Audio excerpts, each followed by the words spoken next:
Hello, നമ്മുടെ വീടുകളിൽ ചെടികൾ ധാരാളമുണ്ട്. അപ്പോൾ അതിൽ ഏറ്റവും പ്രധാനപ്പെട്ട ഒരു ചെടിയെന്ന് എനിക്ക് തോന്നുന്നത് ഹാങ്ങിങ് പ്ലാന്റ്സ് ആണ്. ഇന്ന് പല വീടുകളിലും നമ്മൾ പോകുവാണെങ്കിൽ ഹാങ്ങിങ് പ്ലാന്റ്സ് ഇങ്ങനെ തൂക്കിയിട്ടിരുന്ന് അത് കാണാൻ ഒരു പ്രത്യേക ഒരു ഭംഗിയാണ്. പൂക്കളുള്ളതും പൂക്കൾ ഇല്ലാത്തതുമായ പല നിറങ്ങളിലുള്ള ചെടികൾ നമുക്ക് കാണാനായിട്ട് സാധിക്കും. ഇതൊരു പെറ്റൂണിയ ചെടിയാണ്. ഈ ചെടി നടുന്നത് ഇതിൻ്റെ തളിരായിട്ട് വരുന്ന കമ്പിൽ നിന്നാണ്. അങ്ങനെ പുതിയ തൈ എടുക്കാനായിട്ട് പറ്റും. അതുപോലെ ഈ ഒരു പ്ലാന്റ്സ് എന്ന് പറയുന്നത് അതിൻ്റെ ലീഫ് കാണാൻ തന്നെ ഒരു പ്രത്യേക ഒരു വെറൈറ്റിയാണ്. പല കട്ടിങ് ആയിട്ടാണത് നിൽക്കുന്നത്. അതുപോലെ ഇതൊരു പ്ലാന്റ്സ് എനിക്ക് പേരറിയത്തില്ല, എന്നാലും അതിന് കാണാനൊരു എല്ലാ പ്ലാന്റ്സിൽ നിന്നൊരു വ്യത്യസ്തതയാണ് ഈ പ്ലാന്റ്സിനുള്ളത്.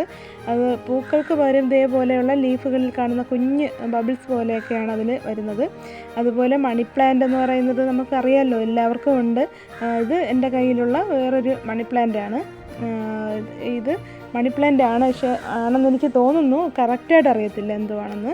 പക്ഷേ എല്ലാ ചെടികളും ഒന്നിനൊന്ന് മെച്ചമായിട്ടാണ് ചെടികളെയൊക്കെ നമ്മൾ സംരക്ഷിക്കുകയും നട്ടുപിടിക്കുകയും ഒക്കെ ചെയ്യുന്നത്. എല്ലാവരും വെറൈറ്റി നോക്കിയാണ് ചെടികൾ നട്ടുപിടിപ്പിക്കുന്നത്. അതുപോലെ ഇതൊരു പ്ലാന്റ്സ് ഇങ്ങനെ തൂക്കിയിടുന്ന സമയത്ത് കാറ്റ് അടിക്കുമ്പോൾ അതിൻ്റെ ലീഫ് അങ്ങനെ ആടുന്നതൊക്കെ കാണുമ്പോൾ ഒത്തിരി സന്തോഷമുണ്ട് ചെടികൾക്ക്. അത് നമുക്ക് അനുഭവിക്കാനായിട്ട് പറ്റും ചെടികളുടെ അടുത്ത് പോകുമ്പോഴൊക്കെ.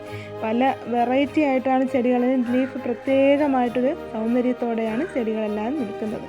അപ്പോൾ നമുക്ക് ചെടികളെ ഇതുപോലെ ഹാങ്ങിങ് പ്ലാന്റ്സിനെയും നമുക്ക് സംരക്ഷിക്കണം, നട്ടുപിടിപ്പിക്കണം. അതിൽ നിന്ന് ചെടികളെ നമ്മൾ ഒരിക്കലും നശിപ്പിച്ച് കളയാതെ ചെടികളെന്നും പ്രകൃതിക്ക് സൗന്ദര്യമായി തന്നെ നിൽക്കട്ടെ.